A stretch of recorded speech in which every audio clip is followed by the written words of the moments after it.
Hello and welcome back to Crew 42's coverage of the 2024 Blackjack Open.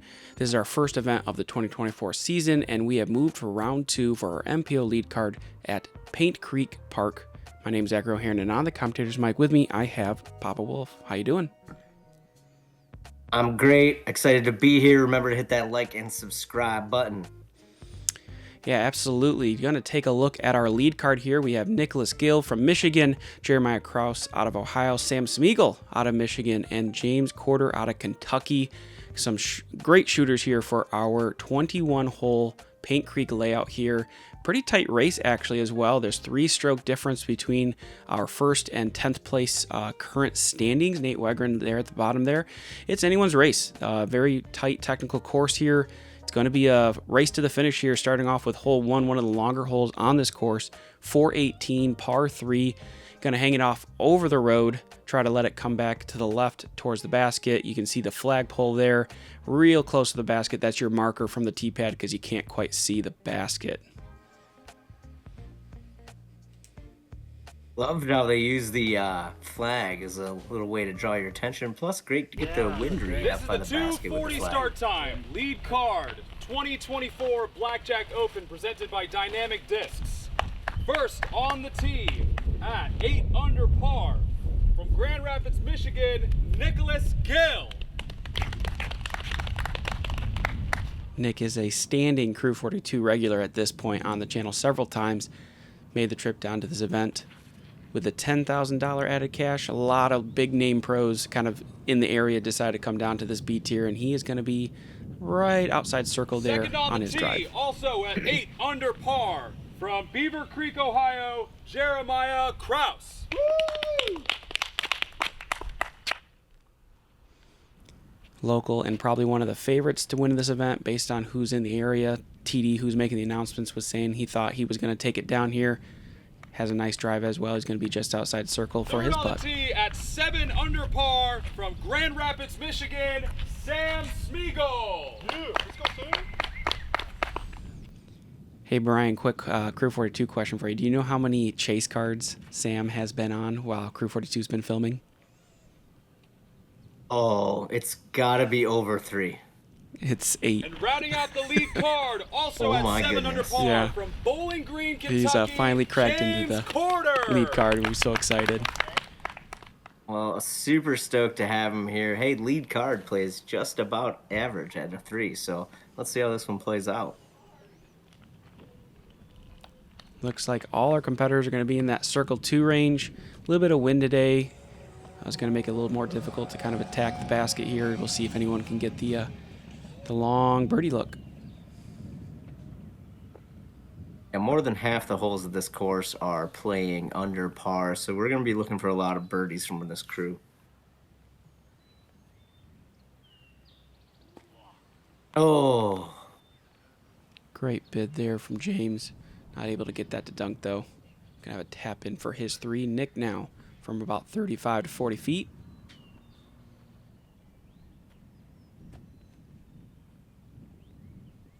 Gonna settle. You get a par, you move on. Like I said, this one played right at it. Most people were getting the 3. Just a touch low from Jeremiah there.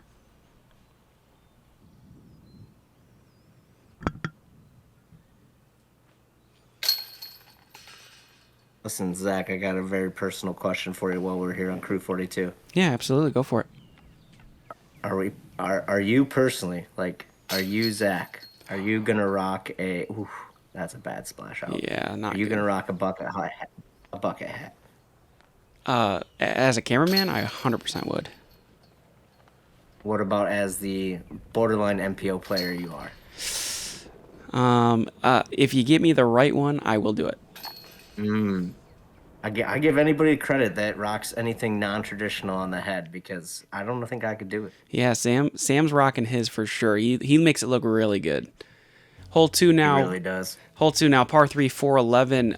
Kind of a deceptive hole. Dog legs to the left here. The real trick is to make sure you push it deep enough before the disc starts hyzering out to the left if you're a right-hand player. And actually, most of the practice round people talked about them thinking they were shanking way left, and those are the ones that were getting parked. So it's really committing to that inside gap. Nick finds circle 2, but he's going to probably have an obstructed look there. That's a very common mess early and in those pine trees. And like you mentioned, it will be very obstructed. He'll be lucky to have a look at all. Jeremiah pushing this one deep enough. And this is a common miss as well, as hitting the gap, but too far right, leaving yourself a long look. There was no ground play. Sam here leaving out wide as well. A little lower. He's going to need a little help to get it left. And that bush is not going to help.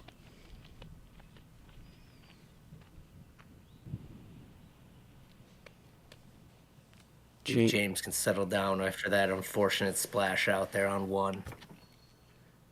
It's got a good height to it, good angle. Just needs to push deep enough.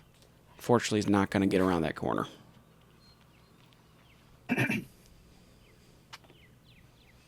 Yeah, you can see here from his angle, just nothing available to him. He's going to have to pitch up and over the top.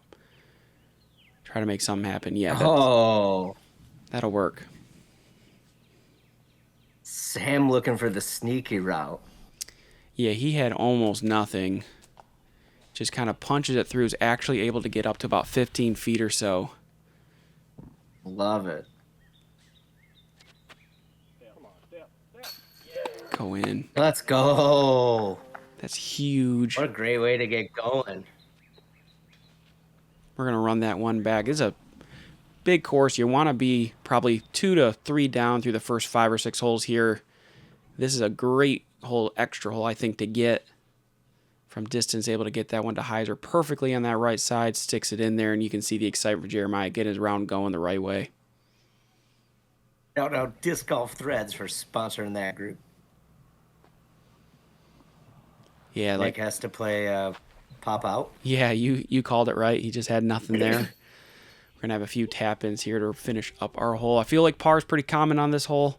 Just a difficult one to get that perfect read, especially with a little extra wind involved today.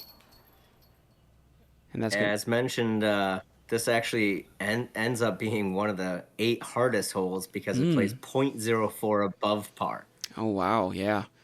Well, I'm imagining we're going to go from one of the more difficult to now one of the easiest holes, par 3, hole 3, 229 feet. Throw something stable low and let the ground action get that disc moving left.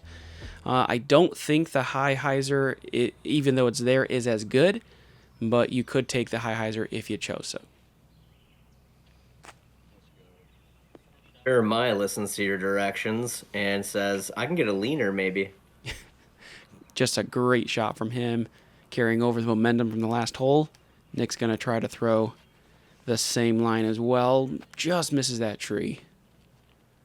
Oh, and he finds himself 20 feet, but that's not going to be easy. Hopefully he'll have a better gap than he did in the last hole. Sam's going to try to go for the high spike hyzer. And not going to work out the way he wants it to. Doesn't get it quite far enough left. A little deep as well. He's going to be obstructed.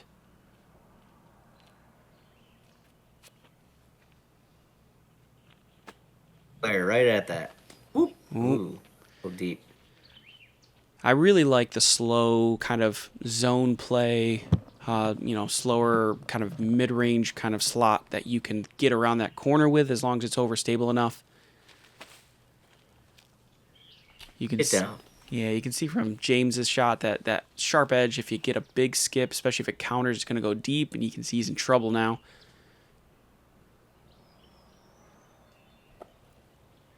Yeah, tough. Safe par. Yeah, just a tough spot. Didn't really have a put at it. Sam with his comeback here to keep the par train going.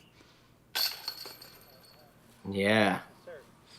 You can't take bogeys, unfortunately, here. This has got to be a clean sheet. Got to, in order for you to push for the win here. Yes, look at him, sneaky. Found the window and he capitalized. It was perfect. The window. Nice little window, he says. Tap in there. And we're finally going to get to Jeremiah. Here we go. Oh, that was the easiest putt you had all day, kid. Hey, first to drive, last to tap. That's a great feeling there. And he's going to have another opportunity to do that here on hole 4. Another par 3, 228. Very similar distance, but a much different hole. You have to go up and around.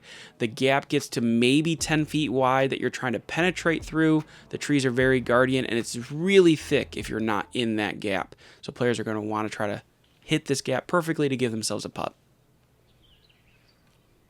Yeah, I don't want to spoil it, but this is the second easiest hole on the course, so let's see some deuces. Jeremiah says, let's start one off with a tap in. How about that? Love that fly die. Nick throwing the exact same disc for the first 4 holes here. Off the tee at least. Oh. There's no way Nick threw that same one on the first hole. Yeah. No, he didn't. It was a different disc. I got you. That's Yep. a point for me. Come Yep. on, Sam. Get yourself a point, too. A little low. Yeah, it's going to push deep for Sam. Find a window. James here really wanting to erase that initial unfortunate bogey he took. And Find just, a way. yeah, just a little deep. Gets knocked down. It's going to be circle 2 for his look. Hey, you can see the basket. Let's ring one up. Oh! Not quite enough chains there to stay in the basket. Great run from him. I would assume Sam's trying to put it under the bucket. Yeah, there's nothing in here at all. Yeah, that's a best you could do. Nick, however, is looking to make this putt. For sure. Oh. Slightly too obstructed for him. He put on Anheuser, but not quite enough. Tickles one chain. It's going to leave him with a 15-foot putter or 15-footer for his par. Good catch from the basket. Yeah. James is asking where his good catches have been. And he wasn't the last to putt, Jeremiah. but he's got the birdie. Great start from him, 3 through 4. That's what you want to do if you're trying to finish and close out this tournament. Little gobble gobble to get going. It's going to move us over to the first par 4 of this course, hole 5, 488 feet.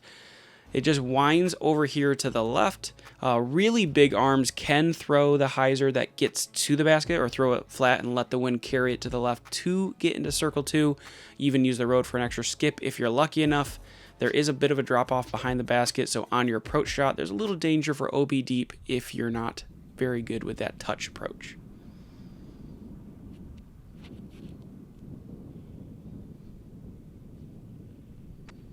Off the road. Oh, you call the road. Very common landing spot. Nicely. Yeah, very common landing spot for Jeremiah and most of the field. You won't see a lot of 2 opportunities here because you have to carry that disc so far to the left, but he should hopefully have a clean look to get up and down from there. Nick, however, in the practice round, got into circle 2. He said he was going to try to go for it again. Woo-hoo-hoo! And Look he at does. that. Yeah, he gets into circle 2. He's a little farther back than he was in the practice round, but that's a great drive from him.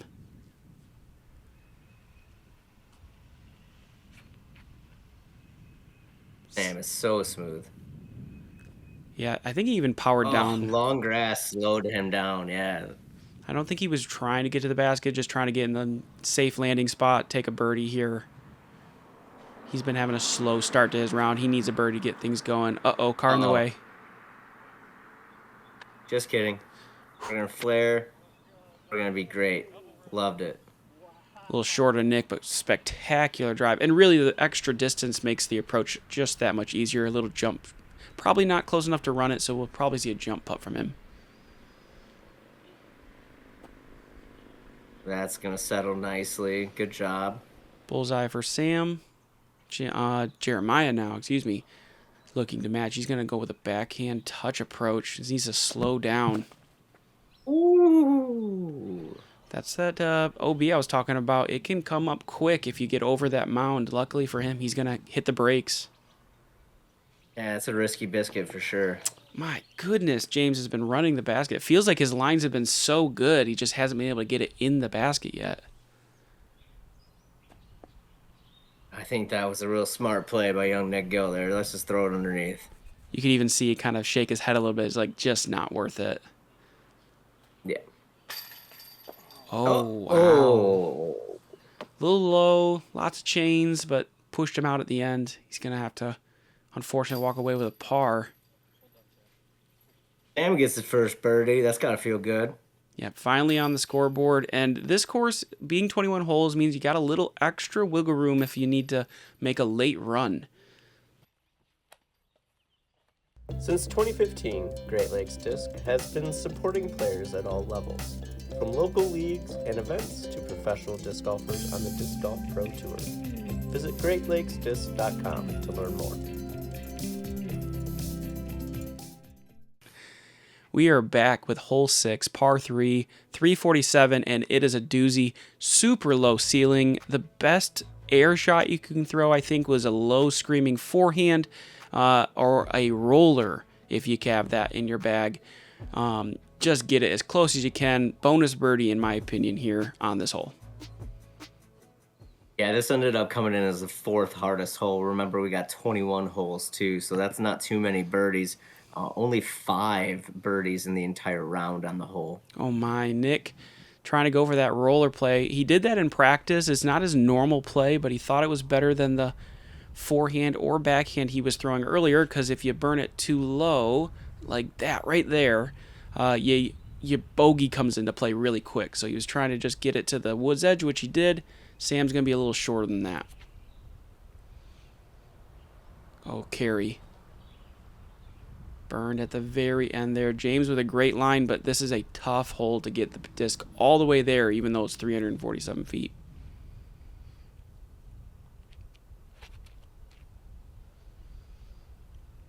This needs to sit down. It's not.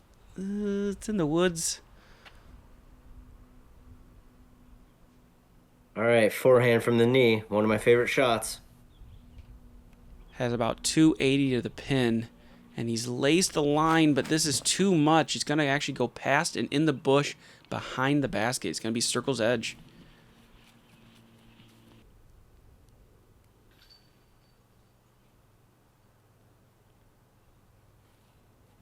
Nick from a knee as well. Backhand approach with a magnet. No problem for him. He's going to be in the bullseye.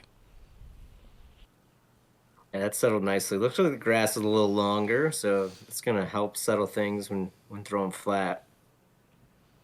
Jeremiah with a little pitch. No problem for him either. In the bullseye. Clean up 3 for him. James now with a long distance run here. Good settle, though. Good settle. Yeah, Come on now. There we go. Yeah, 15 feet. Hopefully we'll be able to get that knocked down.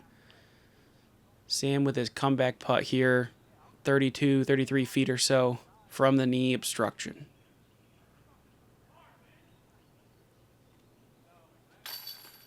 Look at the finger pop. Get out of That here. was great.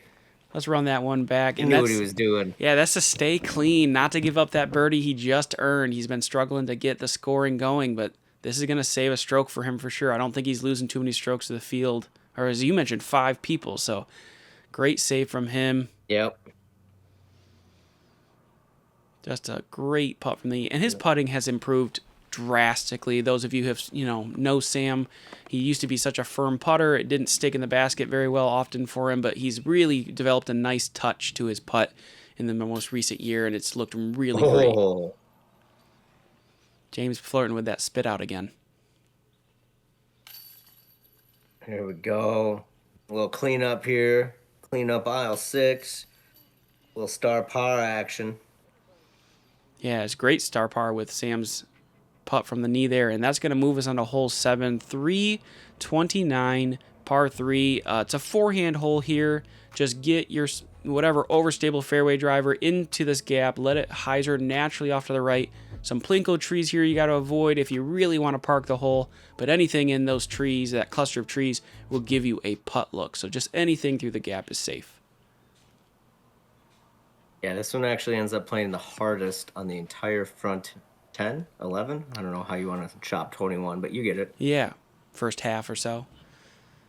And that's well executed from Nick there. Got through most of the trees. You'll have a 20-foot putt. That's what you're looking for on this hole.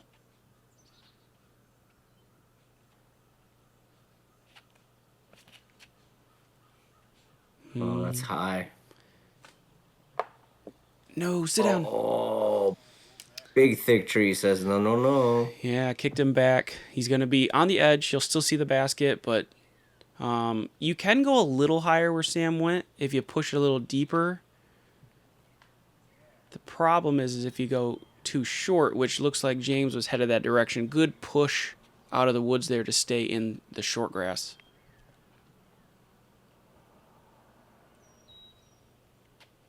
Jeremiah now put a little ante on it. Let the disc hyzer back. Good skip, and he's going to be in circle two. The great shot from him. Yeah.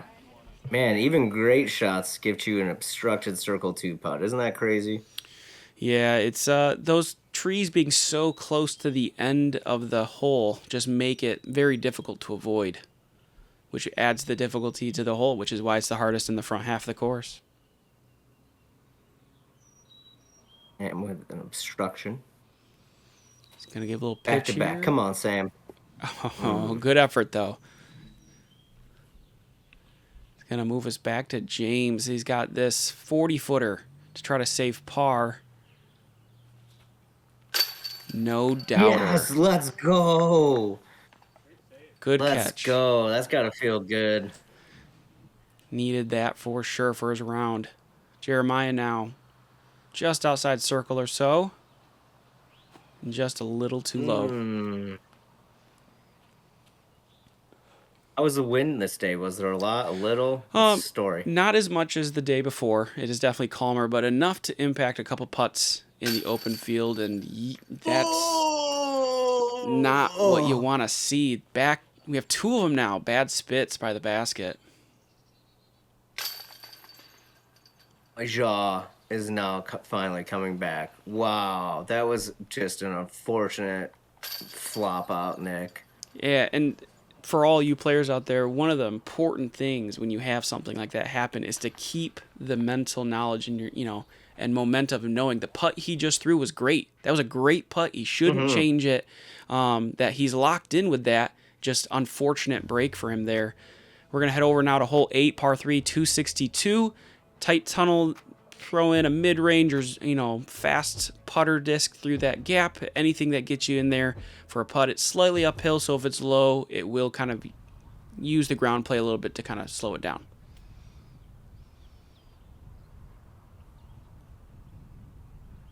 Man, that is an intimidating end of the shot right there. Just keeps getting smaller and smaller, but Nick has pured this gap and needs to slow down, and it's just not. He's gotten himself into some trouble deep.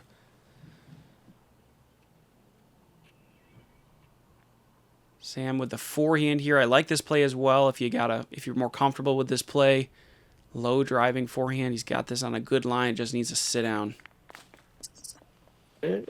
Okay. Yep, in circle 20, 22 feet or so for him.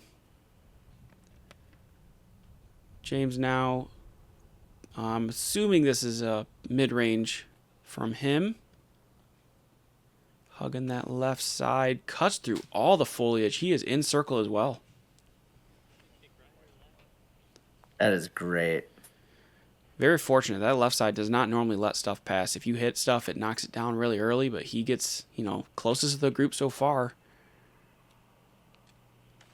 Jeremiah too high here. He's going to, knock down early. He's going to have a long look. He could use another long putt like he did on hole 2. Let's see if he can get us another one.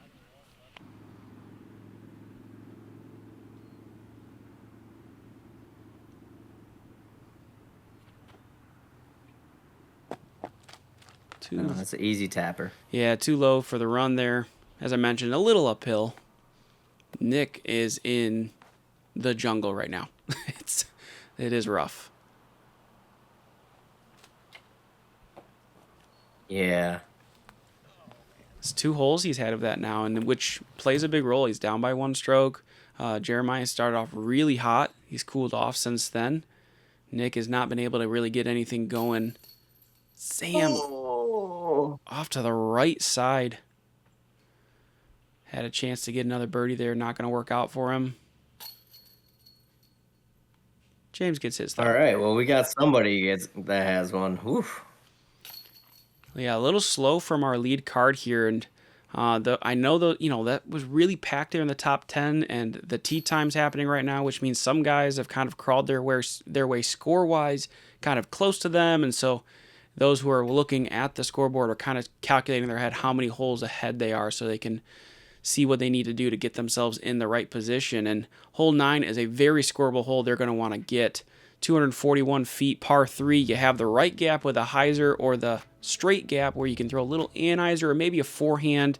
Not a lot of movement left to right you have wiggle room with, but very attackable hole. Just get something up there and give yourself a putt.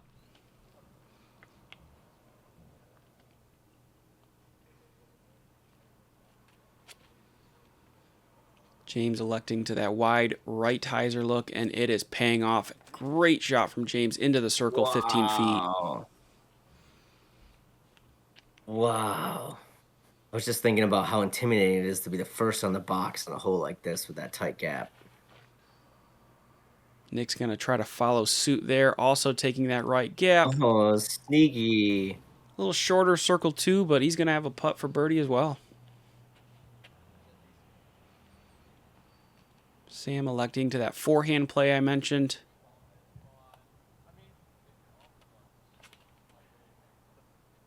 Good line. Oh, catches a tree, though.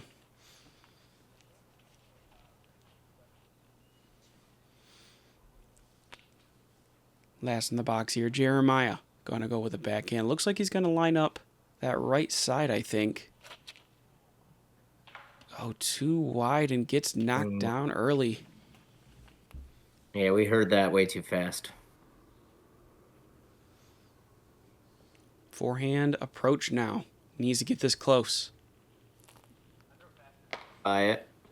Oh, it did not get by it. It's going to leave him with a long circle 2, probably 50, almost 60 feet left with his putt. I think he's still going to be up. Oh, nope, Sam's a little farther back first. Sam from probably closer to 70 feet here.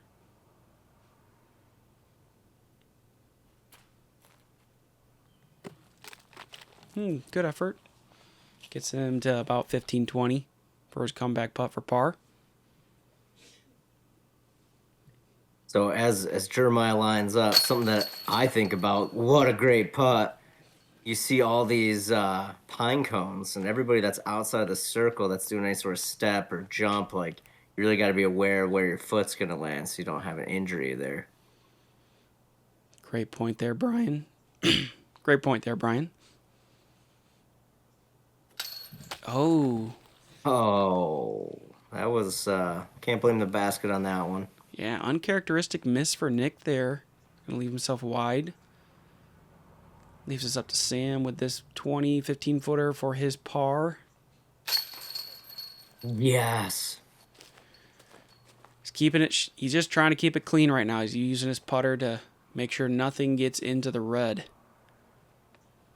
Nick with a very similar putt for his par look. Uh-oh. Oh.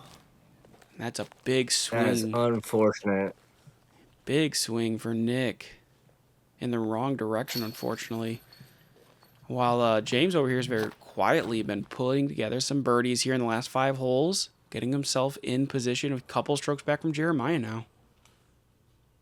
Yeah, you think how James's round started with the 2 splash outs too, and now he's had birdied, 3 of the last 5. That's great. He's going to look for one more on this first half. Last hole of this video, hole 10, par 3, 241 feet. I mean, it is a tight gap the entire way. If you have kind of a straight pushing, maybe zone or overstable disc that pushes straight for a minute, I think that's a really good line with a forehand, or you might have a touch backhand if you got something that will fly that. And James is hitting first available and is blocked off from the gap. This is double bogey territory potentially. Yeah, and this is one of the harder holes on the course, as at least it played during this round. Sam hits the gap, and he's going to plop down into circle's edge or so. Hopefully we'll have a little gap in order to see the basket.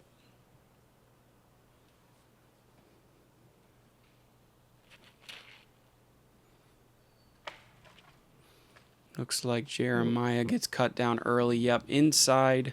He's going to have probably just a scramble for a par from there. All right, we saw 3 forehands. Now we're going to see a backhand. Classic magnet shot. Nick loves his backhand magnets. Gets a good line, a little wide or on that side of the fairway. Is going to cause him to be a little short, but he'll have a putt from there. And James is just begging to give himself a look. He is in such a bad spot right here. Keep fighting. Keep fighting. Yeah, he's going to land right on top of Nick's disc, actually. With the, I think it's a thrower. Is that what you call it? With a thumb or roller? I mean, I'm impressed. Jeremiah's little approach. Jeremiah makes my play. Yeah, not too hard for him. A little 10-footer for his par. James with a chance to save a spectacular par for him. Just off the top. See the frustration from James. It feels like it's a hole that you should be able to birdie, but there's just so much danger involved. It's such a tight window. That's how you get the birdie back, or the bogey back. Man, great putt right there from Nick. You hear him talking to himself. If you let go of the disc the right way, the disc goes where you want it to, and he gets the good result for it. Sam now try to match that birdie. Yeah, buddy. Tough hole for some, but not those two. They get bonus birdie, I would say, for this field today. For sure. Unfortunate bogey, but really saved a nice shot. Gave himself a par look for James, and Jeremiah taps in the easy par for himself, and that's going to do it for the first 10 holes of this coverage. Taking a quick look at scores on our card in general, things are still tight. Nick Gill at neg 10, Jeremiah at 11. Even after his hot start, just cooled off there. It's anyone's game. James at neg 8 and Sam at neg 9. We'll see how the back 11 play. If anyone can make some moves, taking a look at the leaderboard through these first 10 holes or so, Kevin has fought himself into a tie for the lead along with Matthew Blakely on the chase card, and you can see some other names moving up that leaderboard trying to push for the win. It's going to be an exciting finish at this event. If you haven't already, please consider liking and subscribing to the channel. Hit that notification bell so you get up-to-date information whenever we release new content. And Brian, thank you so much for joining me. It's always a blast to have you. It was a pleasure.